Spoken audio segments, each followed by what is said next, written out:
هذا مثل للقلوب، كما جاء عن ابن عباس رضي الله عنهما قال في قوله تعالى والبلد الطيب إلى تمامها، قال هذا مثل ضربه الله للمؤمن، يقول هو طيب وعمله طيب، كما أن البلد الطيب ثمارها طيب، والذي خبث ضرب مثلا للكافر كالبلد السبخة المالحة التي لا يخرج فيها البركة، والكافر هو الخبيث وعمله خبيث.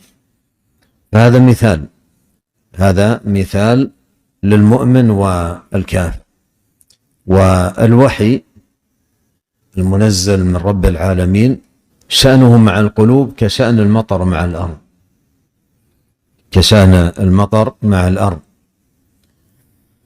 فكما أن الأرض طيبة تحيا بالماء، فكذلك القلوب تحيا بالوحي. يا أيها الذين آمنوا استجيبوا لله وللرسول إذا دعاكم لما يحييكم. حياة القلوب الحقيقية لا تكون إلا بالوحي. ولهذا يعني أيضا هذا ضربه الله مثل للعباد. انظر في سورة الحديد قال ألم يأن الذين آمنوا أن تخشع قلوبهم لذكر الله وما نزل من الحق ولا يكونوا كالذين أوتوا الكتاب من قبل فقست قلوبهم وكثير منهم فاسقون اعلموا أن الله يحيي الأرض بعد موتها. اعلموا أن الله يحيي الأرض بعد موتها، أي كما أنه يحيي الأرض بعد موتها بالماء فكذلك يحيي القلوب بعد موتها بالوحي. فالوحي حياة القلوب.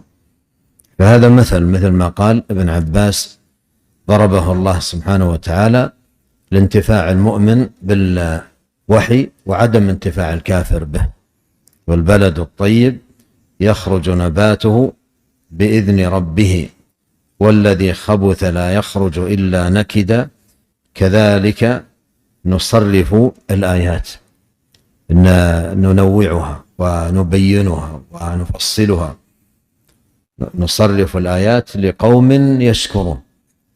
هذا الشكر الذي يكون من هؤلاء القوم هو نتيجة النظر والتأمل في الآيات، نتيجة النظر والتأمل في الآيات، يتأمل في آيات فتهديه إلى عظمة الخالق وكماله وعظيم فضله ومنه، فيشكرون الله سبحانه وتعالى.